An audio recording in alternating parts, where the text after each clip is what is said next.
সবাইকে ওয়েলকাম আজকে ডিসকাশনের সেশনে। আজকে আমরা কথা বলবো ট্রু এক্সপেরিমেন্টাল রিসার্চ নিয়ে। এর আগে আমরা এক্সপেরিমেন্টাল রিসার্চ নিয়ে একটা ভিডিও করেছি এবং সেখানে আমরা অনেকাংশে এক্সপেরিমেন্টাল রিসার্চকে বোঝার চেষ্টা করেছি, তার কনসেপ্ট কী, তার বেসিক ক্যারেক্টারিস্টিক্সগুলো কী কী, তার অ্যাডভান্টেজ ডিসঅ্যাডভান্টেজগুলো কী কী এবং তার একটা হিস্ট্রিক্যাল ব্যাকগ্রাউন্ডও আমরা জানার চেষ্টা করেছি। তো কোন কোন বিষয়ে এক্সপেরিমেন্টাল রিসার্চগুলো আমরা ইউজ করতে পারি বা রিসার্চার ইউজ করে থাকেন সচরাচর, সেটাও আমরা আলোচনা করেছি। যদি আপনি এই ভিডিওটা প্রথম দেখছেন এবং আগের ভিডিও না দেখে থাকেন, তাহলে আপনি আই বাটনে ওপরের দিকে প্রেস করে আপনি আগের ভিডিওটা দেখে আসতে পারেন বা আপনি দেখে নিতে পারেন। আজকে আমরা কথা বলবো ট্রু এক্সপেরিমেন্টাল রিসার্চ নিয়ে।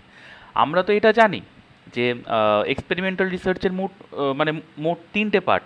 একটা হচ্ছে ট্রু এক্সপেরিমেন্টাল রিসার্চ, একটা হচ্ছে কোয়াশি এক্সপেরিমেন্টাল রিসার্চ এবং একটা হচ্ছে প্রি এক্সপেরিমেন্টাল রিসার্চ। তো এই তিনটে পার্টের মধ্যে আজকে আমরা এই প্রথম টাইপটা নিয়ে বা ফার্স্ট টাইপটা নিয়ে অর্থাৎ ট্রু এক্সপেরিমেন্টাল রিসার্চ নিয়ে আজকে আমরা আলোচনা করব। এর আবার 6টা টাইপ আছে: pre test, post test control group design, post test only control group design, Solomon four group design, factorial group design, randomise group design, crossover design. তো এই ডিজাইনগুলো নিয়ে আমরা আলোচনা করব। তাহলে আজকে আমাদের আলোচনার মূল মূল যে বিষয়গুলো হবে সেটা হচ্ছে ট্রু এক্সপেরিমেন্টাল রিসার্চের কনসেপ্ট আলোচনা করা, তারপরে ট্রু এক্সপেরিমেন্টাল রিসার্চের ক্যারেক্টারিস্টিক্স বা বৈশিষ্ট্যগুলো কি সেইগুলো আলোচনা করা। এবার এখানে আরেকটা কথা বলে রাখা দরকার, এই ক্যারেক্টারিস্টিক্সগুলোর উপর ভিত্তি করেই কিন্তু এক্সপেরিমেন্টাল রিসার্চের যে তিনটে টাইপের কথা আমরা বললাম না, থ্রু এক্সপেরিমেন্টাল, কোয়াশি এক্সপেরিমেন্টাল এবং প্রি এক্সপেরিমেন্টাল, এই তিনটে টাইপ কিন্তু নির্ভর করে। ঠিক আছে, তো সেই ক্যারেক্টারিস্টিক বা সেই বৈশিষ্ট্যগুলো দেখে নেব, যে বৈশিষ্ট্যগুলো থাকলে কোনো এক্সপেরিমেন্টাল রিসার্চকে আমরা বলতে পারবো যে সেটা ট্রু এক্সপেরিমেন্টাল রিসার্চ। ওকে, তারপরে আমরা স্বাভাবিকভাবে আগে বললাম গত স্লাইডের এতেই যে ট্রু এক্সপেরিমেন্টাল রিসার্চের সেই টাইপগুলো জানবো। তো সেই টাইপগুলোর কী কী জানবো? সেই টাইপগুলোর কনসেপ্ট জানবো, তার স্ট্রাকচারাল ডিজাইন জানবো এবং রিয়েল লাইফ এক্সাম্পল দিয়ে আমরা বুঝে নেওয়ার চেষ্টা করব এবং তারও আবার স্ট্রাকচারাল ডিজাইনটা আমরা দেখে নেব। প্রত্যেকটার এই 6টা টাইপের মধ্যে 6টা টাইপেরই আমরা স্ট্রাকচারাল ডিজাইন দেখব, কনসেপ্ট দেখব, তার রিয়েল লাইফ এক্সাম্পল দেখব এবং প্রত্যেকটা টাইপের শেষে ডিজাইন এবং রিয়েল লাইফ এক্সাম্পলগুলো কেমনভাবে সেট করা হয়েছে আমি করেছি, যেটা আপনাদেরকে বুঝতে তো সাহায্য করবে, বরঞ্চ আগামী দিনে আপনারা যেন না ভুলে যান তারও ব্যবস্থা করবে। ঠিক আছে, তো চলুন আলোচনায় এগিয়ে যাই কতটা কি হচ্ছে। প্রথমে আগে যেটা আমরা আলোচনা করব সেটা হচ্ছে ট্রু এক্সপেরিমেন্টাল রিসার্চের কনসেপ্ট। এবার ট্রু এক্সপেরিমেন্টাল রিসার্চ ডিজাইন বুঝবো কীভাবে যে এটা ট্রু এক্সপেরিমেন্টাল রিসার্চ ডিজাইন? তো এখানে দেখুন, এখানে বলা হচ্ছে researcher have complete control over the extraneous variables. মানেটা কি? একটা এক্সপেরিমেন্টাল রিসার্চে ইন্ডিপেন্ডেন্ট ভ্যারিয়েবল থাকে আর কি থাকে, ডিপেন্ডেন্ট ভ্যারিয়েবল থাকে। এটা তো আমরা জানি। মাঝে কিছু ভ্যারিয়েবল থাকে যা এই ইন্ডিপেন্ডেন্ট ভ্যারিয়েবলের প্রভাবটা, যেটা ডিপেন্ডেন্ট ভ্যারিয়েবলকে প্রভাবিত করছে, সেই প্রভাবের ধারাটাকে বা সেই প্রভাবের কাজটাকে বা সেই কাজের মধ্যে ইন্টারফেয়ার করে। ঠিক আছে, সেই সমস্ত ভ্যারিয়েবলগুলোকে আমরা জানি যে সেইগুলোকে কী বলবো আর কি, এক্সট্রানিয়াস ভ্যারিয়েবল বলা হয়, কোথাও কোথাও আবার সেটাকে কনফাউন্ডিং ভ্যারিয়েবল বলা হয়, তাই না? তো এই ভ্যারিয়েবলগুলো মূলত ইন্টারফেয়ার করছে ইন্ডিপেন্ডেন্ট এবং ডিপেন্ডেন্ট ভ্যারিয়েবলের মধ্যে, প্রভাব বা প্রভাবিত করার যে প্রক্রিয়া রয়েছে তার মধ্যে। তো রিসার্চার কী করেন? রিসার্চার এখানে এক্সট্রানিয়াস ভ্যারিয়েবল বা কনফাউন্ডিং ভ্যারিয়েবল বা ইন্টারফেইনিং ভ্যারিয়েবলগুলোকে তিনি কি করেন? তিনি কন্ট্রোল করেন এবং তার কন্ট্রোল শুধু কন্ট্রোল না, তিনি কমপ্লিট কন্ট্রোল করেন। বোঝা গেল কথা? আরেকটা সিচুয়েশনে হতে পারে, আরেকটা কি হচ্ছে সেখানে বলা হচ্ছে researcher can predict confidently that the observe effect on the dependable variable is only due to the manipulation of the independent variable.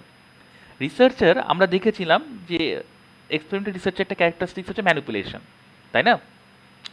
তো তিনি ইন্ডিপেন্ডেন্ট ভ্যারিয়েবলটাকে ম্যানিপুলেট করেন এবং ইন্ডিপেন্ডেন্ট ভ্যারিয়েবলকে ম্যানিপুলেশনের জন্যই ডিপেন্ডেন্ট ভ্যারিয়েবলের ওপর যে প্রভাবটা দেখা দিয়েছে সেটা ইন্ডিপেন্ডেন্ট ভ্যারিয়েবলের জন্যই সেটা দেখা দিয়েছে এবং এই বিষয়টা রিসার্চার পুরোপুরি এটা প্রেডিক্ট করতে পারেন।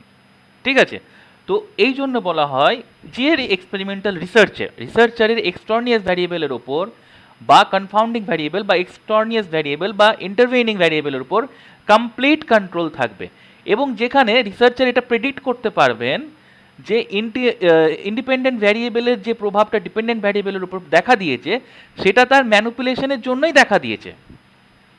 ঠিক আছে, তখন আমরা বুঝবো যে সেই রিসার্চটা হচ্ছে অ্যাকচুয়ালি এক্সপেরিমেন্টাল রিসার্চ। এবার আগামীতে ক্যারেক্টারিস্টিক্স আমরা দেখে নিই, তাহলে আরও আমরা বিষয়টার প্রতি আরও আমরা পরিষ্কার হতে পারবো। এবার এখানে তিনটে ক্যারেক্টারিস্টিক্সের কথা বলা হচ্ছে যদি এই তিনটে ক্যারেক্টারিস্টিক্স কোনো এক্সপেরিমেন্টাল রিসার্চে থাকে তাহলে সেটাকে বলা হবে ট্রু এক্সপেরিমেন্টাল রিসার্চ। এবং আপনারাও এটা ভুল করবেন না।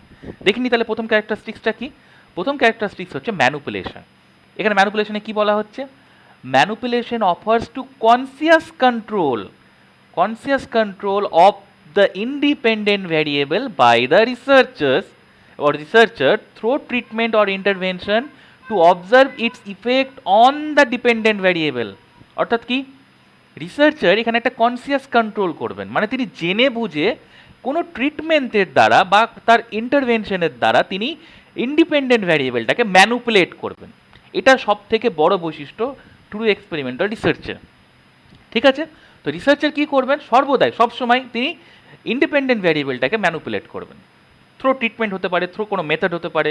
মেথডের তো অনেক রকমের টাইমিং বা মানে প্রসেস আছে, সেটা আমরা গত ভিডিওতে আলোচনা করেছিলাম। বোঝা গেল কথা? এবারে দ্বিতীয় বৈশিষ্ট্য যেটা হচ্ছে সেটা হচ্ছে কন্ট্রোল। অর্থাৎ রিসার্চার ইন্ডিপেন্ডেন্ট ভ্যারিয়েবলকে যেমন কন্ট্রোল করবেন, তিনি এবার কন্ট্রোল গ্রুপকে এবং এক্সটর্নিয়াস ভ্যারিয়েবলগুলোকে বা ইন্টারভেনিং ভ্যারিয়েবলগুলোকে বা কনফাউন্ডিং ভ্যারিয়েবলগুলোকে রিসার্চার এবার কন্ট্রোল করবেন, যাতে ইন্ডিপেন্ডেন্ট ভ্যারিয়েবলের যে প্রভাবটা যেটা ডিপেন্ডেন্ট ভ্যারিয়েবলের উপর দেখা দিয়েছে সেটা যেন কোনো রূপভাবেই যেন এই সমস্ত ভ্যারিয়েবলগুলো দ্বারা প্রভাবিত না হয়। বোঝা গেল কথা? তো এই জন্য রিসার্চার কি করবেন? কন্ট্রোল গ্রুপকে কন্ট্রোল করবেন ট্রিটমেন্ট না দিয়ে, এবং তিনি কি করবেন? এক্সটর্নিয়াস ভ্যারিয়েবলগুলোকে তিনি কন্ট্রোল করবেন নানান রকম মেথডের মাধ্যমে বা টেকনিকের মাধ্যমে, যেগুলো আমরা গত ক্লাসে বা গত এক্সপেরিমেন্টাল রিসার্চের ডিসকাশনে আমরা আলোচনা করেছিলাম। বোঝা গেল কথা? এইবারে থার্ড যে বৈশিষ্ট্যটা হচ্ছে সেটা হচ্ছে র্যান্ডমানাইজেশন। মানেটা কি? এখানে বলা হচ্ছে র্যান্ডমানাইজেশন means that every subject has an equal chance of being assigned to experimental or study subjects on a random basis। মানেটা কি? সহজভাবে এটা বুঝুন, রিসার্চার তো একটা স্যাম্পল সিলেক্ট করেন একটা পপুলেশন থেকে, তো তিনি ওই পপুলেশন থেকে যে স্যাম্পলটা নির্বাচন করছেন সেই স্যাম্পলটা কিন্তু তিনি নিরপেক্ষভাবে নির্বাচন করবেন, এবং তিনি তার পক্ষপাতিত্ব দ্বারা নির্বাচন প্রক্রিয়াকে কোনোরূপভাবে প্রভাবিত করবেন না, যে আমি এই স্যাম্পলটাকে চিনি, ওই স্যাম্পলটা আমার পছন্দ, এই রূপ কিন্তু তিনি তার কোনো রকমের বায়াসনেস তিনি আসতে দেবেন না। বোঝা গেল কথা? অর্থাৎ কি হবে, অ্যাকচুয়াল যে পপুলেশনটা ছিল সে পপুলেশন থেকে এই স্যাম্পেলে মানে পপুলেশনের যে পার্ট বা প্রত্যেকটা পার্ট স্যাম্পেলের মধ্যে অন্তর্ভুক্ত হওয়ার জন্য ইকুয়াল চান্স বা সমান সুযোগ পাবে। এটা কি বলা হচ্ছে? র্যান্ডমানাইজেশন। অর্থাৎ ম্যানুপুলেশন, কন্ট্রোল এবং র্যান্ডমানাইজেশন হচ্ছে ট্রু এক্সপেরিমেন্টাল রিসার্চের বেসিক কোর ক্যারেক্টারিস্টিক্স বা বৈশিষ্ট্য।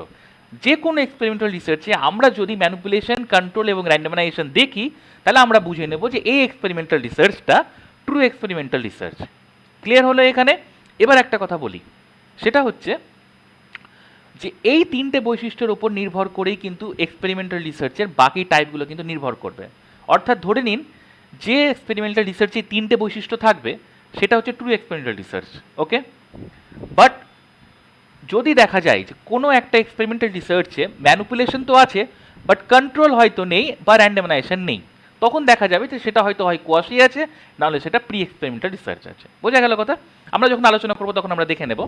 এরপরে আমরা নেক্সট স্লাইডে চলে যাব। এবারে আমরা যেটা নিয়ে আলোচনা করব সেটা হচ্ছে 6 প্রকারের এক্সপেরিমেন্টাল রিসার্চ, এক্সপেরিমেন্টাল বলবো না, ট্রু এক্সপেরিমেন্টাল রিসার্চ। অর্থাৎ ট্রু এক্সপেরিমেন্টাল রিসার্চের 6টি টাইপ আছে। 6টি টাইপ কি কি? প্রথম টাইপটা হচ্ছে পোস্ট টেস্ট অনলি ডিজাইন। আমি বলছি, আমি একটা কথা বলি এখানে, টেস্টগুলোকে বুঝে নেওয়ার জন্য না একটু নামটাকেও বোঝার চেষ্টা করুন, তাহলে দেখবেন বুঝতে আপনার সুবিধা হবে। নামের মধ্যে টেস্টগুলোকে কিন্তু ডিফাইন করা হয়েছে। আমি বলছি কিভাবে। পোস্ট টেস্ট অনলি ডিজাইন হয়ে গেল। এরপর হচ্ছে pre test post test only design হলো। এরপরে সোলোমন 4 গ্রুপ ডিজাইন হলো, এটা তৃতীয় টাইপ ট্রু এক্সপেরিমেন্টাল রিসার্চের। এরপরে হচ্ছে ফ্যাক্টোরিয়াল ডিজাইন। এরপরে হচ্ছে র্যান্ডমানাইজ ব্লক ডিজাইন। এরপরে হচ্ছে ক্রস ওভার ডিজাইন। এবার একটা কথা বলি, এই যে পোস্ট টেস্ট বলছে না, পোস্ট টেস্ট এবং প্রি টেস্ট রিসার্চ এই ডিজাইন দুটো কিন্তু কম বেশি একই, বাট রিসার্চের কী করছেন, ইন্ডিপেন্ডেন্ট ভ্যারিয়েবলের ওপর প্রভাবটা ডিপেন্ডেন্ট ভ্যারিয়েবলের ওপর ইন্ডিপেন্ডেন্ট ভ্যারিয়েবলের প্রভাবটা ঠিকঠাক পড়েছে কিনা সেটা জানার জন্য রিসার্চার কী করেন, সবসময় পরে একটা অভিক্ষা বা টেস্ট করে নেন, বা তিনি করার চেষ্টা করেন বা তিনি করেন, যার কারণে এটাকে পোস্ট টেস্ট বলা যায়। পোস্ট টেস্ট পরে টেস্ট করা হচ্ছে, পোস্ট পিরিয়ডে করা হচ্ছে। বোঝা যাচ্ছে কথা? এবার প্রি টেস্ট পোস্ট টেস্টে কি হচ্ছে, আগেও একটা অভিক্ষা নেওয়া হচ্ছে এবং ম্যানুপুলেট করার পরে আবার আর একটা অভিক্ষা নেওয়া হচ্ছে, দিয়ে তখন ইন্ডিপেন্ডেন্ট ভ্যারিয়েবলের প্রভাবটাকে বা প্রভাব কতটা পড়েছে ডিপেন্ডেন্ট ভ্যারিয়েবলের ওপর সেটাকে মেজার করা হচ্ছে বা অবজার্ভ করা হচ্ছে। এই জন্য বলা হয়েছে এটাকে pre test post test. Test কিন্তু দুবার হচ্ছে, বাট পোস্ট টেস্টে টেস্ট একবার হচ্ছে এবং সেটা সর্বশেষে বা সবচেয়ে পরে হচ্ছে। বুঝা যাচ্ছে কথা? সোলেমান 4 গ্রুপ ডিজাইন, 4 গ্রুপ, 4টে গ্রুপ থাকতে হবে। ওকে, ফ্যাক্টরিয়াল ডিজাইন মানে ফ্যাক্টর বেসিসে এখানে এই ডিজাইনটা কিন্তু তৈরি হচ্ছে বা এখানে করা হচ্ছে। ওকে, তারপরে হচ্ছে কি র্যান্ডমাইজ ব্লক ডিজাইন, মানে র্যান্ডামলি অ্যাসাইনমেন্ট তো আছে, বাট সেটা ব্লকে ব্লকে সেটাকে অ্যাসাইন করা হচ্ছে। আমি যদি বলি আর কি, যেমন আমরা অনেকটা ক্লাস স্ট্র্যাটিফাইড স্যাম্পলিং আমরা দেখেছিলাম এবং সেখান থেকে আমরা ক্লাস্টার স্যাম্পলিংও দেখেছিলাম। দেখুন এটাও একটা নেটের কিন্তু প্রশ্ন, আমি জানি না ভিডিওটা এতক্ষণ দেখছেন কি না, কিন্তু এইভাবে আমরা কিন্তু কানেক্ট করতে পারি যে এক্সপেরিমেন্টাল রিসার্চের কোন জায়গাটা বা কোন টাইপটা স্যাম্পলিং মেথডের বা স্ট্র্যাটিফাইড স্যাম্পলিং বা ক্লাস্টার স্যাম্পলিংয়ের সব থেকে কাছাকাছি যায়, তখন কিন্তু আমরা বলতে পারবো যে সেটা র্যান্ডমাইজ ব্লক ডিজাইনের কাছাকাছি চাই, কারণ আমরা সেখানে ক্লাস্টার ওয়াইজ ডিফাইন করছিলাম সমস্ত কিছুকে। পাশাপাশি আমরা কী করছি, আমরা ব্লক হিসেবে করছি। প্লাস স্ট্র্যাটিফাইডে কী করছিলাম, আমরা সেটাকে ভাগ করেছিলাম, স্ট্র্যাটা করে নিচ্ছিলাম, তৈরি করে নিচ্ছিলাম, তাই না? খুব সহজভাবে বিষয়টা এটাই। ক্রস ওভার ডিজাইন মানে কি, ক্রস করা হচ্ছে একে অপরের মেথডটাকে, যাকে যখন ট্রিটমেন্ট দেওয়া হচ্ছে সেই ট্রিটমেন্টের টাইমিং হোক বা মোড অফ ইন্টারিয়াকশনের বিষয়টাকে পুরোপুরি ক্রস ওভার করা হয়। যাকে যখন ফার্স্ট ফেজে হয়তো যাকে যেটা দেওয়া হয়েছিল, সেকেন্ড ফেজে গিয়ে হয়তো সেটার পরিবর্তন করে দেওয়া হলো। সহজভাবে এটাই বুঝুন আর কি, যখন আলোচনা করবো তখন বিষয়গুলো আরও পরিষ্কার হয়ে যাবে বা ধারণাটা স্বচ্ছ হয়ে যাবে আমাদের। এরপরে আমরা প্রথম যেটা আলোচনা করব সেটা হচ্ছে post test only control group design. মানেটা কি, এখানে বলা হচ্ছে composed of 2 randomly assign group, অর্থাৎ এখানে দুটো র্যান্ডমলি অ্যাসাইন গ্রুপ থাকবে, অর্থাৎ দুটো গ্রুপ রিসার্চার তৈরি করবেন যা র্যান্ডমলি সিলেক্টেড হবে। ঠিক আছে, সেই দুটো কি কি, একটা হচ্ছে এক্সপেরিমেন্টাল গ্রুপ এবং একটা হচ্ছে কন্ট্রোল গ্রুপ। কিন্তু এর মধ্যে কেবলমাত্র একটা গ্রুপকে কেবলমাত্র ট্রিটমেন্টটা ইমপ্লিমেন্ট তিনি করবেন, যেটা হচ্ছে এক্সপেরিমেন্টাল গ্রুপ। বোঝা গেল? অর্থাৎ তিনি তার ইন্টারভেনশনটা বা তার কি বলবো, তিনি যেটা দিয়ে ইন্টারফেয়ার করতে চাইছেন বা ম্যানুপুলেট করতে চাইছেন সেটা তিনি কিন্তু এক্সপেরিমেন্টাল রিসার্চকে তিনি সেই ট্রিটমেন্টটা দেবেন, বাট অপর একটা গ্রুপকে তিনি দেবেন না। এবার যাকে তিনি ট্রিটমেন্ট দিলেন সেটা হচ্ছে এক্সপেরিমেন্টাল গ্রুপ, বাট যাকে তিনি ট্রিটমেন্টটা দিলেন না, দিয়ে ম্যানুপুলেট করলেন, সেটা হচ্ছে কন্ট্রোল গ্রুপ। বোঝা গেল কথা? তো এইভাবে দুটো গ্রুপ থাকবে post test only control group ডিজাইনে। এবার বলা হচ্ছে যে treatment is implement on the experimental group only, এবং এই ট্রিটমেন্টটা যেটা দিয়ে রিসার্চার ইন্ডিপেন্ডেন্ট ভ্যারিয়েবলকে ম্যানুপুলেট করবেন সেটা কিন্তু কেবলমাত্র এক্সপেরিমেন্টাল গ্রুপকেই দেওয়া হবে। ওকে, যখন স্ট্রাকচারটা বা কাঠামোটা দেখবো বা ডিজাইনটা দেখবো তখন কিন্তু আমরা বুঝতে পারবো এবং আপনিও বুঝতে পারবেন যে কীভাবে হচ্ছে। ঠিক আছে, যদি এখন একটু হয়তো একটু টিপিক্যাল লাগতে পারে। তারপরে এখানে বলা হচ্ছে post test observation is carried out on both group to assess the effect of manipulation. এবার রিসার্চার এই যে ট্রিটমেন্টটা তিনি দিলেন এক্সপেরিমেন্টাল গ্রুপকে এবং কন্ট্রোল গ্রুপকে তিনি যে দিলেন না ট্রিটমেন্টটা, এরপর তো তিনি তো অ্যাসেস করবেন, সেটা তিনি অবজার্ভ করবেন। এর অবজারভেশনের জন্য তিনি একটা পোস্ট টেস্ট নেবেন। আগেই বলেছিলাম পোস্ট টেস্ট বলা হয়েছে, তিনি কিন্তু আগে কোনো টেস্ট নেননি, প্রি টেস্ট নেননি, তিনি পোস্টে টেস্ট নিয়েছেন। যেহেতু ট্রিটমেন্ট দেওয়া হয়ে গেছে তারপর তিনি একটা পোস্ট টেস্ট দিয়ে সেটাকে অ্যাসেস করে নেবেন, অবজার্ভ করে নেবেন বা তিনি মেজার করে নেবেন বা তিনি মেপে নেবেন। কিসের জন্য? ম্যানুপুলেশনটা ঠিকঠাক হয়েছে কিনা, অর্থাৎ ইন্ডিপেন্ডেন্ট ভ্যারিয়েবলের প্রভাবটা ঠিকঠাকভাবে ডিপেন্ডেন্ট ভ্যারিয়েবলের উপর পড়েছে কিনা সেটা দেখার জন্য। ওকে, এই গেল একটা বিষয়।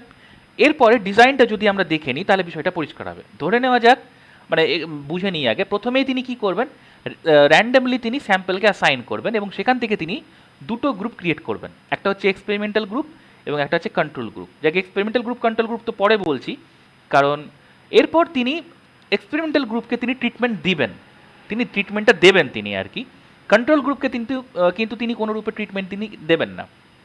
এরপর ট্রিটমেন্টটা একটা গ্রুপকে দেওয়ার পর, অর্থাৎ এক্সপেরিমেন্টাল গ্রুপকে দেওয়ার পরে এবং একটা গ্রুপকে না দেওয়ার পরে তিনি ইন্ডিপেন্ডেন্ট ভ্যারিয়েবলের প্রভাবটা ডিপেন্ডেন্ট ভ্যারিয়েবলের উপর পড়েছে কি পড়েনি সেটা দেখার জন্য তিনি একটা পোস্ট টেস্ট করাবেন, আবার তিনি মেজার করে নেবেন। বোঝা গেল কথা? এবার বুঝে নিই, এবার একটা এক্সাম্পল দেখে নিই রিয়েল লাইফ, তাহলে বুঝতে আরও সুবিধা হবে। সেটা হচ্ছে, ধরে নেওয়া যাক কোনো বিএড ট্রেনিংয়ের বা ডিএলএড ট্রেনিংয়ের প্রভাব টিচারদের উপর পড়ে কি পড়ে না, তাদের প্রফেশনাল অ্যাচিভমেন্টের উপর, সেটা একজন রিসার্চার দেখতে চান। তিনি এবার কি করবেন, তিনি এবার 100টা র্যান্ডমলি সিলেক্টেড স্যাম্পল তিনি নিয়েছেন, তারপর সেটাকে তিনি 50টা করে দুটো গ্রুপ তিনি করে দেবেন। গ্রুপ নেওয়ার পর একটা গ্রুপকে তিনি বিএডের ট্রেনিং দিলেন। বোঝা গেল কথা? বিএডের ট্রেনিংটা কিন্তু এখানে ট্রিটমেন্ট। একটা গ্রুপকে তিনি দিলেন, যে গ্রুপকে তিনি দিলেন সেটা হচ্ছে এক্সপেরিমেন্টাল গ্রুপ। বুঝতে পারা গেছে? এরপরে অপর একটা গ্রুপকে বা দ্বিতীয় গ্রুপটাকে তিনি কিন্তু কোনো রূপের বিএড ট্রেনিং তিনি দিলেন না, তিনি উইদাউট ট্রেনিং রেখে দিলেন। এবার তিনি এই যে বিএড ট্রেনিং অপর একটা গ্রুপকে তিনি দিয়েছেন এবং অপর একটা গ্রুপকে তিনি দেননি, সেটা দেখার জন্য তিনি এবার একটা কোয়েশ্চেনিয়ারের মাধ্যমে বা একটা পরীক্ষার মাধ্যমে একটা টেস্ট করিয়ে নেবেন, যে এবার আমি দেখি যে শিক্ষকতার পেশার উপরে বিএড প্রশিক্ষণের কোনোরূপ প্রভাব পড়েছে কি পড়েনি, সেটা দেখার জন্য। বোঝা গেল কথা? তো এইভাবে রিসার্চার তিনি কিন্তু ইন্ডিপেন্ডেন্ট ভ্যারিয়েবলের প্রভাবটা ডিপেন্ডেন্ট ভ্যারিয়েবলের ওপর মেজার করছেন বা অ্যাসেস করছেন। এবারে আমরা কথা বলবো pre test post test only design বা pre test post test only control group design নিয়ে। ঠিক আছে, যেটা হচ্ছে দ্বিতীয় টাইপ আর কি ট্রু এক্সপেরিমেন্টাল রিসার্চের। এখানে বলা হচ্ছে in this research designs subject are randomly assign to either the experimental or the control group. অর্থাৎ এখানে সাবজেক্ট বা স্যাম্পল যাই হোক না কেন, সেটাকে র্যান্ডমলি অ্যাসাইন করা হোক, হোক সেটা এক্সপেরিমেন্টাল গ্রুপ অথবা সেটা কন্ট্রোল গ্রুপ, দুটো গ্রুপের ক্ষেত্রে কিন্তু এখানে র্যান্ডমলি অ্যাসাইন করা হয়। তারপরে এখানে বলা হচ্ছে the effect of the dependent variable on both groups is seen before treatment pre test. অর্থাৎ ডিপেন্ডেন্ট ভ্যারিয়েবলের ওপর ইন্ডিপেন্ডেন্ট ভ্যারিয়েবলের যে প্রভাবটা সেটা আছে কি নেই প্রাথমিকভাবে কিন্তু ট্রিটমেন্ট দেওয়ার ট্রিটমেন্ট দেওয়ার আগে কিন্তু সেটা দেখে নেওয়া হয় একবার প্রি টেস্টের মাধ্যমে। ওকে, তারপরে ফের ট্রিটমেন্ট দেওয়ার পরে আর একবার ফের আবার দেখা হয়। বোঝা যাচ্ছে কথা? অর্থাৎ ট্রিটমেন্ট দেওয়ার আগে একবার দেখা হচ্ছে প্রি টেস্টের মাধ্যমে এবং ট্রিটমেন্টের পরে একবার দেখা হচ্ছে পোস্ট টেস্টের মাধ্যমে। ওই জন্য এই ডিজাইনটাকে দেখবেন আপনারা, দেখেন যে প্রি টেস্ট আগে অপেক্ষা ট্রিটমেন্টের আগে, পোস্ট টেস্ট অর্থাৎ ট্রিটমেন্টের পরে। ঠিক আছে, post test only control group design বলা হয় ওই জন্য। ওকে, বোঝা গেছে কথা? এরপরে বলা হচ্ছে letter the treatment is carried out an experimental group only. এরপরে কি হচ্ছে, ট্রিটমেন্টটা পরে কি হয়, পরবর্তীকালে কেবলমাত্র এক্সপেরিমেন্টাল গ্রুপের ওপরই ট্রিটমেন্টটা দেওয়া হয়, বা তিনি তার ইন্টারভেনশন করে বা সেই ট্রিটমেন্টটা দিয়ে ইন্ডিপেন্ডেন্ট ভ্যারিয়েবলটাকে রিসার্চার ম্যানুপুলেট করার চেষ্টা করেন। ওকে, তারপরে কি হয়, এবার after treatment observation of dependent variable is made on both groups. এবারে এই যে ট্রিটমেন্টটা রিসার্চার দিয়ে দিলেন, রিসার্চার ট্রিটমেন্টটা করার পর বা দিয়ে দেওয়ার পরে তিনি কিন্তু এবার ডিপেন্ডেন্ট ভ্যারিয়েবলের ওপর তার ট্রিটমেন্টের প্রভাবটা তিনি এবার মেজার করেন দুটো গ্রুপের ওপরই, এক্সপেরিমেন্টাল গ্রুপের ওপরও এবং কন্ট্রোল গ্রুপের ওপরও। এবার কি হয়, এবার এটা কি জন্য করা হয়, এটার জন্য করা হচ্ছে two examine the effect of manipulation of independent variable on dependent variable. অর্থাৎ রিসার্চার যে ইন্ডিপেন্ডেন্ট ভ্যারিয়েবলকে ম্যানুপুলেট করেছিলেন সেটা প্রপারভাবে ইমপ্লিমেন্ট করেছে কি করেনি, যার দ্বারাতে ডিপেন্ডেন্ট ভ্যারিয়েবলটা প্রভাবিত হচ্ছে বা সেটা কতটা প্রভাবিত হচ্ছে তা দেখার জন্য, সেটা মূল্যায়ন করার জন্য বা অ্যাসেস করার জন্য। বোঝা গেছে কথা? এবারে আমরা স্ট্রাকচারটা যদি দেখে নিই তাহলে আরও সহজভাবে বুঝতে পারবো। দেখুন, এখানে রিসার্চার কি করেন, র্যান্ডমলি অ্যাসাইন করা একটা স্যাম্পল সিলেক্ট করে তিনি দুটো গ্রুপকে আবার র্যান্ডমলি তিনি ডিস্ট্রিবিউট করেন বা দুটো গ্রুপ তিনি ক্রিয়েট করেন। ওকে, একটা এক্সপেরিমেন্টাল গ্রুপ এবং অপর একটা কন্ট্রোল গ্রুপ, সেটা তো হচ্ছে আর কি। তারপরে রিসার্চার ট্রিটমেন্ট দেওয়ার আগে কি করেন, একটা প্রি টেস্ট তিনি করিয়ে নেন। ঠিক আছে, এবার প্রি টেস্ট করার পরে, ঠিক আছে, প্রি টেস্ট করার পর রিসার্চার কি করেন, রিসার্চার একটা গ্রুপকে অর্থাৎ এক্সপেরিমেন্টাল গ্রুপকে ট্রিটমেন্টটা দেন এবং অপর একটা গ্রুপকে তিনি ট্রিটমেন্টটা দেন না, অর্থাৎ যেটা হচ্ছে কন্ট্রোল গ্রুপ।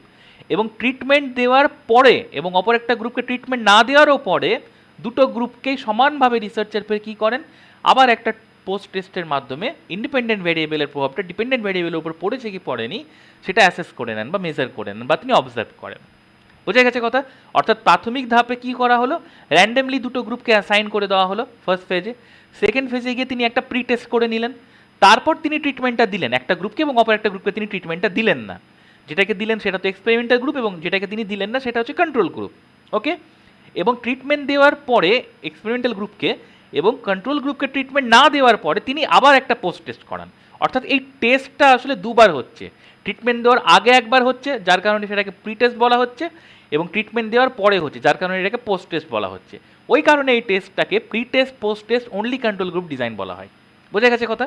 এবারে এক্সাম্পলটা দেখে নিই, যেটা আমরা গত স্লাইডেও আলোচনা করেছিলাম, সেম এক্সাম্পল। সেখানে কি করেছিলেন, 100 জন র্যান্ডামলি সিলেক্টেড টিচারকে রিসার্চার র্যান্ডামলি বা র্যান্ডামাইজভাবে দুটো গ্রুপে তিনি ডিভাইডেড করে দিলেন, R1 R2। তারপর তিনি দুটো গ্রুপকে তিনি কি করলেন, কোয়েশ্চেনিয়ারের মাধ্যমে বা বলা যায় যাই হোক যে কোনো টেস্টের মাধ্যমে তিনি প্রি টেস্ট করে নিলেন যে তাদের মধ্যে সেই বিষয়গুলো আছে কি নেই, বা অ্যাসেস করার জন্য বা মেজার করার জন্য। ঠিক আছে, এটা গেল সেকেন্ড ফেজ। এরপর থার্ড ফেজে রিসার্চার কি করলেন, তিনি সেই ট্রেনিংটা একটা গ্রুপকে বা সেই ট্রিটমেন্টটা একটা গ্রুপকে দিলেন, যেটাকে দিলেন সেটা হলো এক্সপেরিমেন্টাল গ্রুপ, এবং যে গ্রুপটাকে তিনি ট্রিটমেন্ট দিলেন না, নো ট্রিটমেন্ট বা নো ট্রেনিং, সেটা হচ্ছে কন্ট্রোল গ্রুপ। এবং ট্রেনিং দেওয়ার আগে একবার টেস্ট করিয়েছিলেন দুটো গ্রুপের ক্ষেত্রেই। এবার পরবর্তী ক্ষেত্রে বা ফোর্থ ফেজে তিনি কি করবেন, যে গ্রুপকে তিনি ট্রেনিং দিয়েছিলেন এবং যে গ্রুপকে তিনি ট্রেনিং দেননি, দুটো গ্রুপকেই তিনি কিন্তু কোনো কোয়েশ্চেনিয়ারের মাধ্যমে বা কোনো টেস্টের মাধ্যমে তিনি পোস্ট টেস্ট করিয়ে নেবেন, এবং তিনি পোস্ট টেস্ট করানোর মাধ্যমে ইন্ডিপেন্ডেন্ট ভ্যারিয়েবলের প্রভাবটা ডিপেন্ডেন্ট ভ্যারিয়েবলের উপর কতটা পড়েছে সেটা তিনি অ্যাসেস করে নেবেন বা মেজার করবেন বা অবজার্ভ করবেন। বোঝা গেছে কথা? ওই কারণে এটাকে pre test post test only control group design বলা হচ্ছে। এবারে আমরা কথা বলবো সোলোমন 4 গ্রুপ ডিজাইন নিয়ে। এখানে কি বলা হচ্ছে সোলোমন 4 গ্রুপ ডিজাইন সম্পর্কে? এখানে বলা হচ্ছে দের আর 2 এক্সপেরিমেন্টাল গ্রুপস, অর্থাৎ এখানে দুটো এক্সপেরিমেন্টাল গ্রুপ থাকছে, একটা হচ্ছে এক্সপেরিমেন্টাল গ্রুপ 1 এবং একটা হচ্ছে এক্সপেরিমেন্টাল গ্রুপ 2। এবং এখানে কি হচ্ছে, দুটো কন্ট্রোল গ্রুপ বা 2 কন্ট্রোল গ্রুপস থাকছে, অর্থাৎ দুটো কন্ট্রোল গ্রুপ এখানে অবস্থান রয়েছে, যার মধ্যে একটা হচ্ছে কন্ট্রোল গ্রুপ 1 এবং একটা হচ্ছে কন্ট্রোল গ্রুপ 2। তাহলে এখানে আমরা মোট 4টি গ্রুপ আমরা দেখতে পাচ্ছি, যার মধ্যে দুটো গ্রুপ হচ্ছে মানে এক্সপেরিমেন্টাল গ্রুপ এবং অপর দুটি গ্রুপ হচ্ছে কন্ট্রোল গ্রুপ। যেহেতু এখানে সোলোমন 4 গ্রুপ বলছে, নামেই বোঝা যাচ্ছে যে 4টে গ্রুপ থাকাটাই স্বাভাবিক, তাই না? যার মধ্যে দুটো হচ্ছে এক্সপেরিমেন্টাল, দুটো হচ্ছে কন্ট্রোল গ্রুপ, বোঝা যাচ্ছে। তারপরে এখানে বলা হচ্ছে initially the investigator randomly assign subjects to the 4 groups, অর্থাৎ প্রাথমিকভাবে রিসার্চার বা গবেষক বা যিনি খোঁজকর্তা থাকেন বা যিনি গবেষণাটা করছেন আজকে, গবেষণা কর্মী যিনি মানে কাজটা করছেন আর কি, তিনি কি করেন, তিনি এই 4টে গ্রুপকে র্যান্ডমলি অ্যাসাইন করেন বা র্যান্ডমলি তিনি এই 4টে গ্রুপকে বা 4টি দল তিনি গঠন করেন। ঠিক আছে, বোঝা যাচ্ছে কথা?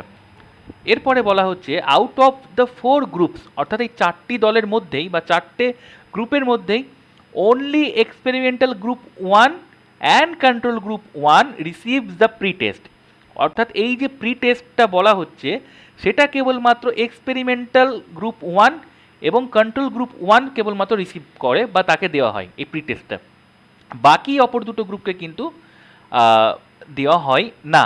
বোঝা যাচ্ছে কথা? তারপরে এখানে বলা হচ্ছে followed by the treatment to the experimental group 1 and experimental group 2। এবার এই যে ট্রিটমেন্ট দেওয়ার বিষয়টা বা এই যে ইন্টারভেনশন বিষয়টা বা রিসার্চার ম্যানুপুলেট করার, মানে রিসার্চার যখন ম্যানুপুলেট করছেন সেই বিষয়টা কেবলমাত্র এটা কিন্তু কেবলমাত্র দুটো গ্রুপের ক্ষেত্রে ঘটছে, অর্থাৎ সেই ট্রিটমেন্টটা রিসার্চার কোন দুটো গ্রুপকে দিচ্ছেন, এক্সপেরিমেন্টাল গ্রুপ 1কে দিচ্ছেন এবং এক্সপেরিমেন্টাল গ্রুপ 2কে দিচ্ছেন, 4টে গ্রুপের মধ্যে। বোঝা যাচ্ছে কথা? ডিজাইন দেখলে আরও পরিষ্কার হয়ে যাব আমরা সেই ডায়াগ্রামটা দেখলে। এবার ফাইনালি কি করা হচ্ছে, finally all the 4 group receive post test, এবং সব শেষে 4টে গ্রুপকেই পোস্ট টেস্ট দেওয়া হচ্ছে, যেটা রিসার্চার দিচ্ছেন মানে অ্যাসেস করার জন্য বা মেজার করার জন্য। বললাম আগে যে ইন্ডিপেন্ডেন্ট ভ্যারিয়েবলের প্রভাবটা ডিপেন্ডেন্ট ভ্যারিয়েবলের উপর কতটা হয়েছে সেটা অ্যাসেস করার জন্য।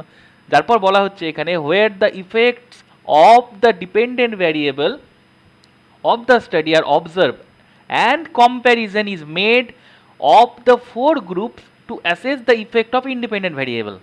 Okay, যেখানে on the dependent variable, যেখানে কি করা হচ্ছে, 4টে গ্রুপের মধ্যে কম্প্যারিজন করা হচ্ছে বা করা হয় পরবর্তী ক্ষেত্রে, এবং দেখা হয় যে ইন্ডিপেন্ডেন্ট ভ্যারিয়েবলের প্রভাবটা ডিপেন্ডেন্ট ভ্যারিয়েবলের উপর কতটা প্রভাব বিস্তার করেছে বা প্রভাবিত হয়েছে সেটা, এটা দেখার জন্য।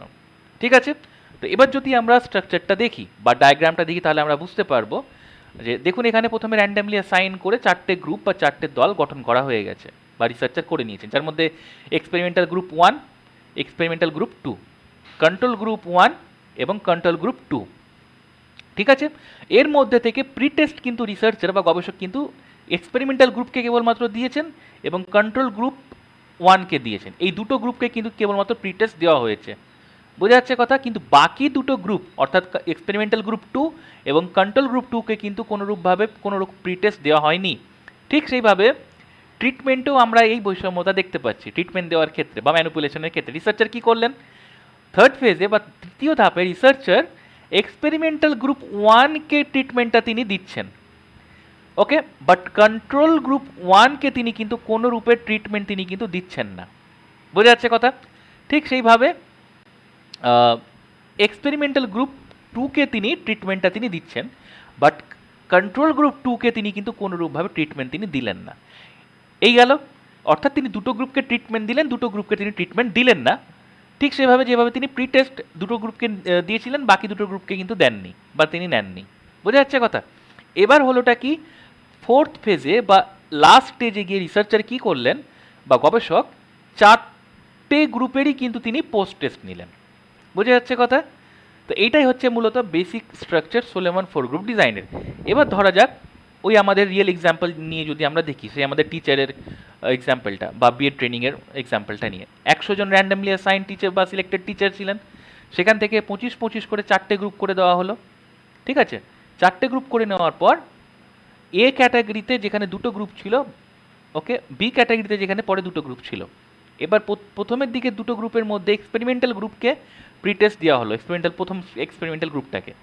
এবার প্রথম কন্ট্রোল গ্রুপটাকেও প্রিটেস্ট দেওয়া হলো, বাট পরের এক্সপেরিমেন্টাল গ্রুপটাকে বা দ্বিতীয় এক্সপেরিমেন্টাল গ্রুপকে এবং দ্বিতীয় কন্ট্রোল গ্রুপকে কিন্তু কোনোরূপভাবে প্রিটেস্ট দেওয়া হলো না। অর্থাৎ কোনো রকম কোয়েশ্চেনিয়ার দিয়ে হোক বা কোনো রকমের কি অভিক্ষা দিয়ে হোক বা টেস্ট দিয়ে হোক, কোনোরূপভাবে তাদেরকে মেজার করা হলো না, তাদেরকে অ্যাসেস করা হলো না বা তাদেরকে মাপা হলো না, বোঝা গেল কথা। তারপরে রিসার্চার কী করলেন, সে কোনো একটা ট্রেনিং, কোনো একটা মেথড বা কোনো একটা ইন্টারভেনশন, এক কথায় তিনি তার ট্রিটমেন্টটা তিনি এবার দেবেন। এবার তিনি 25 জন শিক্ষকের প্রথম যে দলটা ছিল, সরি মাফ করবেন, যে দলটা এক্সপেরিমেন্টাল গ্রুপ ছিল সেটাকে তিনি ট্রেনিং দিলেন, বাট দ্বিতীয় দলটাকে তিনি, অর্থাৎ দ্বিতীয় দল বলতে এখানে কন্ট্রোল গ্রুপ ওয়ানের কথা বলা হচ্ছে, যেখানে তিনি কোনো রূপের ট্রেনিং তিনি দেবেন না বা তিনি দেননি। ঠিক আছে, তারপর তিনি কি করলেন, তৃতীয় যে দলটা ছিল অর্থাৎ এক্সপেরিমেন্টাল গ্রুপ টু যেটা ছিল, সেটাকে তিনি কিন্তু কোনোরূপভাবে ট্রেনিং তিনি দিলেন না, সরি সেটাকে তিনি ট্রেনিং দেবেন, বোঝা যাচ্ছে কথা। এবারে সবচেয়ে শেষের যে গ্রুপটা অর্থাৎ কন্ট্রোল গ্রুপ টু, সেটাকে তিনি কিন্তু কোনোরূপ ট্রেনিং তিনি দেবেন না। অর্থাৎ এখানে কোনোরূপভাবে মানে ধরতে গেলে এক্সপেরিমেন্টাল গ্রুপ ওয়ান ট্রেনিং পাচ্ছে এবং এক্সপেরিমেন্টাল গ্রুপ টু ট্রেনিং পাচ্ছে, বাট কন্ট্রোল গ্রুপ ওয়ান কোনোরূপে ট্রেনিং পাচ্ছে না, কন্ট্রোল গ্রুপ টু কোনোরূপভাবে ট্রেনিং পাচ্ছে না। এবার রিসার্চারের ম্যানিপুলেট করার পর বা ট্রিটমেন্ট দেওয়ার পরে ফোর্থ ফেজে গিয়ে বা লাস্ট স্টেজে তিনি সমস্ত গ্রুপের বা চারটে দলেরই বা চারটে গ্রুপেরই তিনি কিন্তু পোস্ট টেস্ট দিয়ে ইন্ডিপেন্ডেন্ট ভ্যারিয়েবলের প্রভাবটা ডিপেন্ডেন্ট ভ্যারিয়েবলের উপর পড়েছে কি পড়েনি সেটা কিন্তু তিনি অ্যাসেস করে নিচ্ছেন বা মেজার করে নিচ্ছেন, বোঝা যাচ্ছে কথা। তো এই হচ্ছে সোলোমন ফোর গ্রুপ ডিজাইন, ওকে। এবারে আমরা কথা বলবো ফ্যাক্টরিয়াল ডিজাইন নিয়ে। এখানে ফ্যাক্টরিয়াল ডিজাইন সম্পর্কে বলা হচ্ছে, in factorial design researcher manipulates two or more independent variables to observe their effect on the dependent variable. মানেটা কি, অর্থাৎ রিসার্চার ফ্যাক্টরিয়াল ডিজাইনে কী করেন, সবসময় দুই বা তার বেশি ইন্ডিপেন্ডেন্ট ভ্যারিয়েবলকে সবসময় ম্যানুপুলেট করার চেষ্টা করেন। এবং এই ম্যানুপুলেশনটা তিনি কেন করেন, তিনি এই কারণে করেন যে তিনি ইন্ডিপেন্ডেন্ট ভ্যারিয়েবলের প্রভাবটা ডিপেন্ডেন্ট ভ্যারিয়েবলের উপর কতটা পড়েছে সেটা দেখার জন্য। ঠিক আছে, অর্থাৎ এখানে আমরা বলতে পারি যে ফ্যাক্টরিয়াল ডিজাইন রিসার্চার মূলত এই কারণে ইউজ করতে পারেন যে যখনই তার দুইয়ের বেশি ইন্ডিপেন্ডেন্ট ভ্যারিয়েবলকে ম্যানুপুলেট করতে হবে তখনই। ঠিক আছে, এরপরে বলা হচ্ছে this design is useful when there are more than two independent variable. অর্থাৎ যখন দেখা যায় যে দুইয়ের বেশি বা দুই বা তার বেশি যখনই ইন্ডিপেন্ডেন্ট ভ্যারিয়েবল থাকবে, তখন এই ফ্যাক্টরিয়াল ডিজাইন হচ্ছে সবথেকে বেশি ব্যবহারযোগ্য এক্সপেরিমেন্টাল রিসার্চের মধ্যে। ঠিক আছে, তারপরে এখানে বলা হচ্ছে this design also facilitates the testing of several hypothesis at a single time. অর্থাৎ যদি কোনো গবেষক তার গবেষণা কাজের জন্য একটা নির্দিষ্ট সময়ে বা একই সময়ে যখন তিনি একাধিক হাইপোথেসিসকে টেস্ট করতে চান, অর্থাৎ তিনি যে পূর্বানুমানগুলোকে তিনি তার গবেষণার জন্য নির্বাচিত করেছেন বা তিনি সিলেক্ট করেছেন যে হাইপোথেসিসগুলোকে, তিনি যদি সেই হাইপোথেসিসগুলোকে একটা সিঙ্গেল সময়ে যদি তিনি মেপে নিতে চান, টেস্ট করতে চান, বা সেটা প্রুভ হচ্ছে না ডিসপ্রুভ হচ্ছে, তার জন্য কিন্তু ফ্যাক্টোরিয়াল ডিজাইন সব থেকে বেশি ইউজফুল, এবং সেই ফেসিলিটিটাও ফ্যাক্টোরিয়াল ডিজাইন প্রোভাইড করে কাকে? রিসার্চারকে। তারপরে এখানে বলা হচ্ছে typical factorial design incorporates 2x2 or 2x3 factorial, but it can be in any combination. অর্থাৎ কি, ফ্যাক্টোরিয়াল ডিজাইন মূলত সাবজেক্টের লেভেল বেসিসে 2x2 অথবা 2x3 ফ্যাক্টোরিয়াল কম্বিনেশনে হয়, বাট বলা হচ্ছে এটা যে কোনো কম্বিনেশনে হতে পারে। দেখা গেল সেখানে বা কোনো জায়গায় যদি দুটো ফ্যাক্টর থাকে, তার যদি আবার 4টে লেভেল থাকে, তাহলে সেখানে আমরা হয়তো 2x4 ফ্যাক্টোরিয়াল কম্বিনেশনের ডিজাইন হয়তো আমরা দেখতে পাবো। এটা ফ্যাক্টর এবং তার লেভেলের উপর ডিপেন্ড করে, সেটা আমরা স্ট্রাকচারাল কোনো ডিজাইন দেখে নিলে আমরা বুঝতে পারবো, যেটা আমরা দেখবো ক্ষণিক থেমেই আর কি। ঠিক আছে, তারপর এখানে বলা হচ্ছে first number alpha refers to the independent variable or the type of experimental treatments। অর্থাৎ ফ্যাক্টোরিয়াল ডিজাইনে আলফা নাম্বার মানে আলফা সিম্বলটাকে ফার্স্ট নাম্বার বলা হয়, যেটা ইন্ডিপেন্ডেন্ট ভ্যারিয়েবলকে বা টাইপ অফ এক্সপেরিমেন্টাল ট্রিটমেন্টকে রিপ্রেজেন্ট করে বা প্রতীক হিসেবে ব্যবহৃত হয়। ঠিক আছে, তারপরে সেকেন্ড নাম্বার যেটা সেকেন্ড নাম্বার বলা হচ্ছে বিটা সিম্বলকে। এবার বিটা সিম্বল কী কারণে প্রয়োগ হয় বা ব্যবহৃত হয়? বিটা সিম্বল কোনো লেভেলের ফ্রিকোয়েন্সি, অর্থাৎ ট্রিটমেন্টের লেভেলের যে ফ্রিকোয়েন্সি, সেটার প্রতীক হিসেবে বা সেটাকে প্রতিষ্ঠিত করার চিহ্ন স্বরূপ হিসেবে বা নাম্বার হিসেবে আলফা সিম্বল সেকেন্ড নাম্বার হিসেবে ইউজ হয়। ঠিক আছে, তো এই হচ্ছে ফ্যাক্টোরিয়াল ডিজাইনের একটা বেসিক কনসেপ্ট থিওরিটিক্যালি পার্টে। এবার আমরা প্র্যাকটিক্যাল পার্টে আমরা দেখে নেব বা বুঝে নেওয়ার চেষ্টা করব যে অ্যাকচুয়ালি ফ্যাক্টোরিয়াল ডিজাইন কাজ কিভাবে করে। ধরা যাক কোনো একজন রিসার্চার, ঠিক আছে, বিভিন্ন রকমের ইনস্ট্রাকশনাল প্রোগ্রামের মধ্যে সবথেকে ভালো কোনো শ্রেণীকক্ষের মধ্যে কাজ করতে পারে কোনটা, এটা তিনি দেখতে চান। অর্থাৎ তার কাছে একাধিক ইনস্ট্রাকশনাল মেথড আছে, বা বলি যে টিচিং মেথড আছে, কিন্তু একাধিক টিচিং মেথডগুলোর মধ্যে কোন প্রকারের টিচিং মেথডটা ক্লাসরুমে সব থেকে বেশি ভালো কাজ করে, এটা তিনি দেখতে চান। ঠিক আছে, তো তিনি এখানে কি করবেন?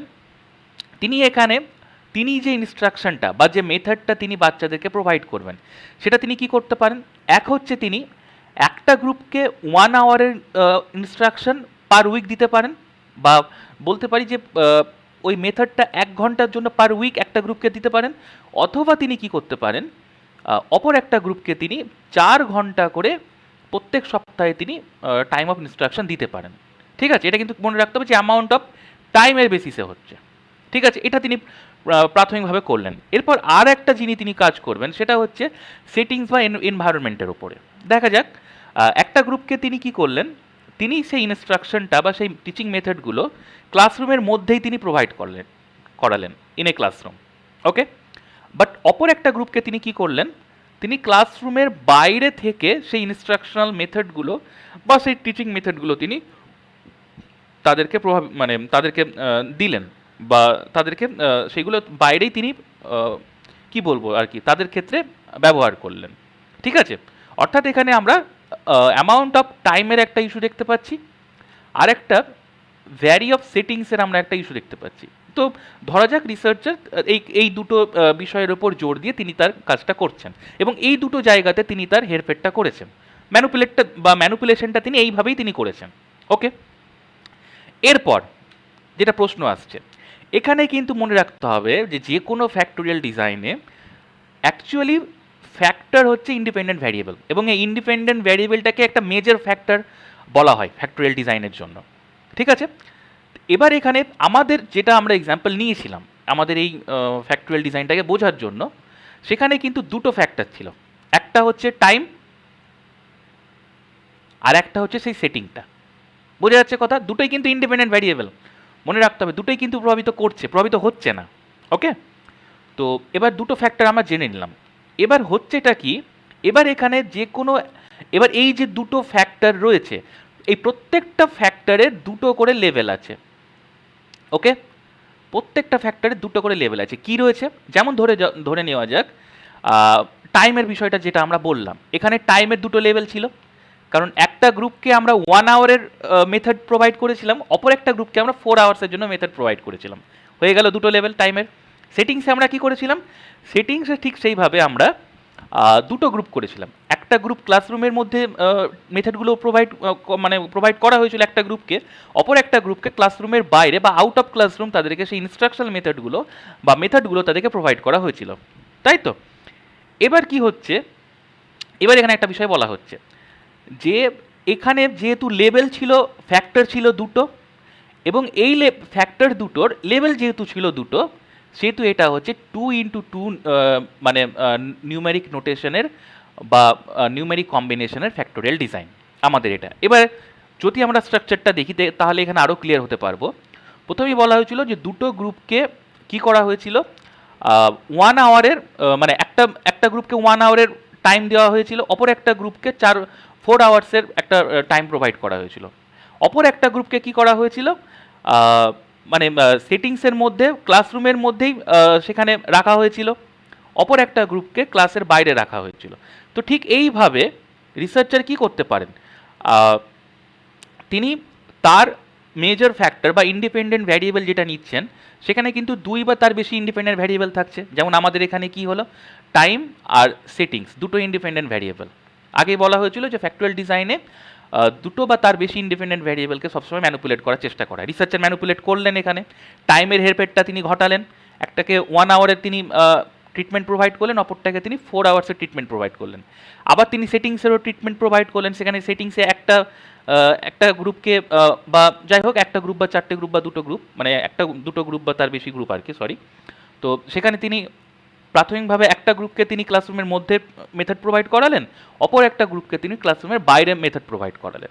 ঠিক আছে, তো ফ্যাক্টোরিয়াল ডিজাইন এইভাবে কাজ করে। এবার এখানে মেজর ফ্যাক্টর কি, মেজর ফ্যাক্টর হচ্ছে দুটো, আগে বললাম টাইম 1 আওয়ার এবং 4 আওয়ার্সের দুটো লেভেল করে দেওয়া হয়েছে। ঠিক সেইভাবে সেটিংসেরও দুটো লেভেল রয়েছে, এরও আবার সাবডিভিশন দুটো, ইন ক্লাসরুম এবং আউট অফ ক্লাসরুম। বোঝা যাচ্ছে কথা? তো ফ্যাক্টোরিয়াল ডিজাইনের স্ট্রাকচারটা এভাবে মূলত কাজ করছে। এই গেল আমাদের স্ট্রাকচার অফ ফ্যাক্টোরিয়াল ডিজাইন। এবারে আমরা কথা বলবো র্যান্ডমাইজ ব্লক ডিজাইন নিয়ে। ঠিক আছে, এটা হচ্ছে ট্রু এক্সপেরিমেন্টাল রিসার্চের পঞ্চমতম টাইপ বা ফিফথ একটা টাইপ। এখানে বলা হচ্ছে in a block or stratified design, অর্থাৎ এই ডিজাইনটাকে স্ট্র্যাটিফাইড ডিজাইনও বলা হয়। কেন সেটা বুঝিয়ে নেব। Subjects are divided into groups or block, অর্থাৎ এখানে সাবজেক্ট বা বিষয় যেগুলো থাকে সেগুলোকে ব্লক ওয়াইজ বা গ্রুপ ওয়াইজ ডিভাইড করা হয়। কিসের বেসিসে?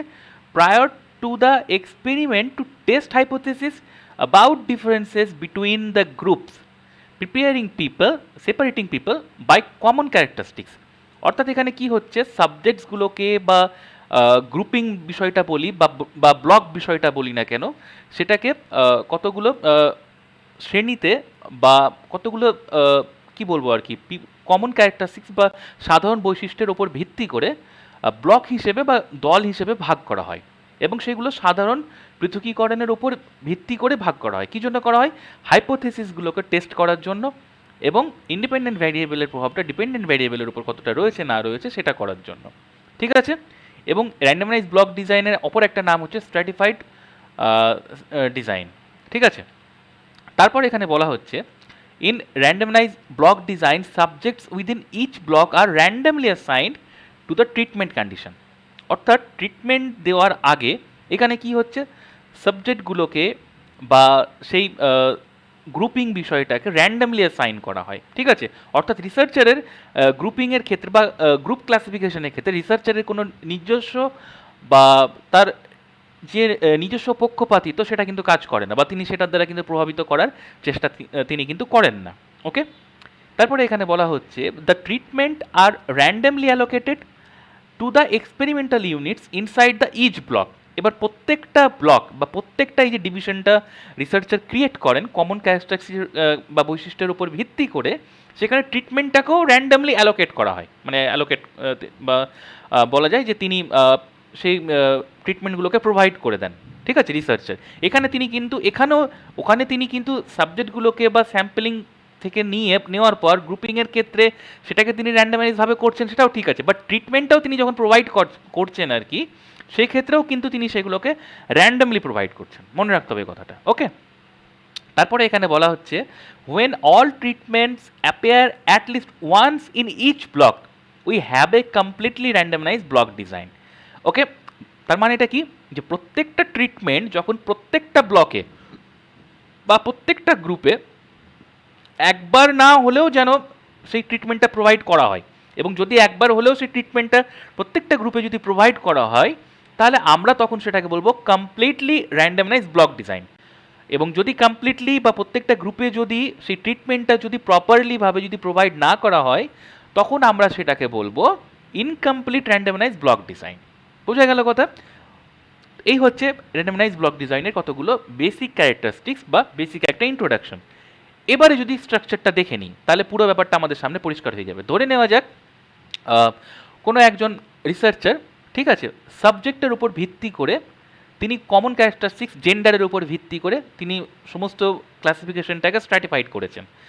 জেন্ডার মানে কি, মহিলাদের একটা এবং পুরুষদের একটা তিনি দুটো তিনি গ্রুপ করলেন। তাদের আবার সেখান থেকে নিয়ে তিনি আবার র্যান্ডামলি অ্যাসাইন করে তিনটে করে তিনি আবার গ্রুপ করে দিলেন। ঠিক আছে, গ্রুপ 1, গ্রুপ 2, গ্রুপ 3। মেয়েদের মধ্যে থেকে বা মহিলাদের মধ্যে থেকে গ্রুপ 1, গ্রুপ 2, গ্রুপ 3। পুরুষদের মধ্যে থেকে একটা আবার তার সাব গ্রুপ নিয়ে গ্রুপ 1, গ্রুপ 2, গ্রুপ 3 তিনি করে দিলেন। এরপর তিনি কি করলেন, তিনটে ফার্স্ট ক্যাটাগরিতে, ধরে নেওয়া যাক এখানে এটা হচ্ছে এ ক্যাটাগরি এবং এটা হচ্ছে বি ক্যাটাগরি। তো এ ক্যাটাগরির মধ্যে থেকে যে তিনটে গ্রুপ ছিল, তিনটে গ্রুপকেই তিনি তারপরে কি করবেন, প্রি টেস্ট প্রোভাইড করবেন। ওকে, প্রোভাইড করলেন। ঠিক সেইভাবে অপর একটা ক্যাটাগরি থেকে সেখানেও তিনি প্রি টেস্ট প্রোভাইড করবেন প্রত্যেকটা গ্রুপকে কিন্তু।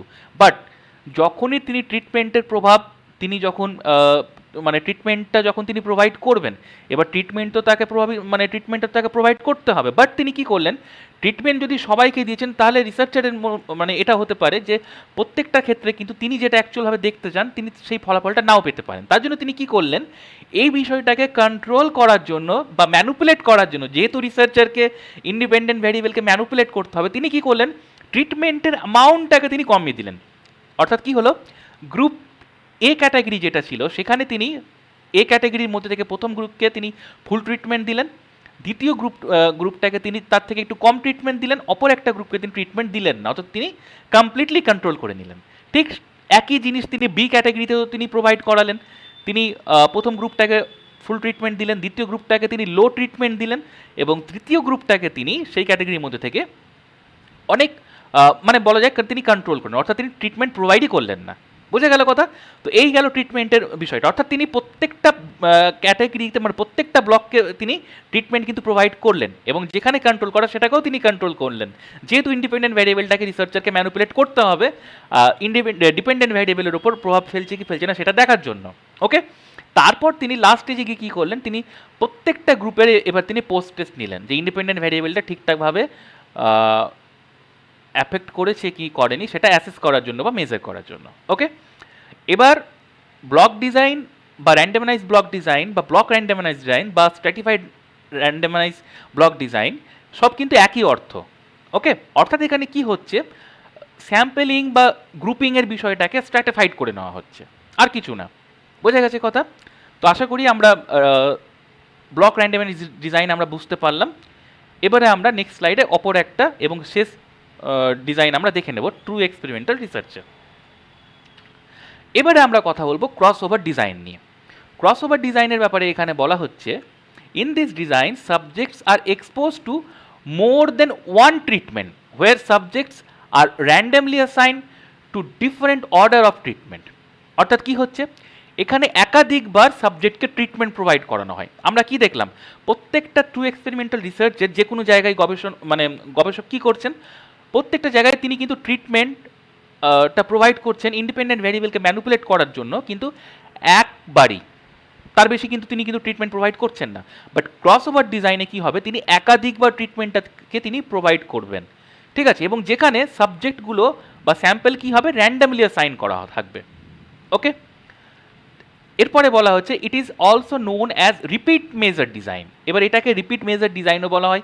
রিপিট কেন বলা হচ্ছে, কারণ যেহেতু ট্রিটমেন্টটা একাধিকবার দেওয়া হচ্ছে, বা সেই মেজারটাকে দেওয়া হচ্ছে এবং আবার তাকে অ্যাসেস করা হচ্ছে এবং তাকে বারবার করে সেখানে অবজার্ভ করারও চেষ্টা করা হচ্ছে, যার কারণে এটাকে রিপিট মেজার ডিজাইন বলা হচ্ছে। ঠিক আছে, এরপরে বলছে in a cross over study all subject should receive the same number of treatments and should be involve in the same number of periods. অর্থাৎ যে ট্রিটমেন্টটা এখানে গবেষক প্রোভাইড করবেন, ঠিক আছে, গ্রুপকে বা স্যাম্পল গ্রুপকে, ঠিক আছে, সেটা কি হবে, একই সংখ্যক হতে হবে। প্রত্যেকটা গ্রুপকে তিনি একই সংখ্যক ট্রিটমেন্ট প্রোভাইড করবেন এবং সেই ট্রিটমেন্টটা প্রোভাইড করার যে সময়ের যে ব্যবধান সেটাও কিন্তু সমানভাবে থাকবে। ঠিক আছে, অর্থাৎ প্রত্যেকটা কিছু এখানে ইকুয়াল থাকবে প্রত্যেকটা গ্রুপের জন্য, এটাই এখানে বলা হচ্ছে। ঠিক আছে, এবার যদি আমরা একটা ক্রস ওভার ডিজাইনে যদি স্ট্রাকচার বুঝে নেওয়ার চেষ্টা করি, তো এখানে বলা হচ্ছে কি, যে র্যান্ডামলি সিলেক্টেড একটা স্যাম্পল তিনি সিলেক্ট করলেন রিসার্চার, তারপর গ্রুপ 1 গ্রুপ 2 সেখান থেকে তিনি দুটো গ্রুপ তিনি ক্রিয়েট করলেন, তারপর সেকেন্ড ফেজে গিয়ে তিনি সেখান থেকে আবার প্রি টেস্ট নিলেন। প্রি টেস্ট দেওয়ার পর তিনি কি করলেন, তিনি গ্রুপ 1কে তিনি ট্রিটমেন্ট প্রোভাইড করলেন, বাট গ্রুপ 2কে তিনি কিন্তু ট্রিটমেন্ট প্রোভাইড করলেন না। মনে রাখতে হবে এটা কিন্তু সেকেন্ড ফেজে হচ্ছে। ঠিক আছে, তো সেকেন্ড ফেজে তিনি গ্রুপ একে বা গ্রুপ 1কে ট্রিটমেন্ট প্রোভাইড করলেন, বাট গ্রুপ 2কে তিনি কিন্তু কোনোরূপভাবে তিনি কিন্তু কোনো রকমের ট্রিটমেন্ট প্রোভাইড করলেন না, অর্থাৎ তিনি গ্রুপ 2কে বা গ্রুপ বিকে তিনি কন্ট্রোল করলেন।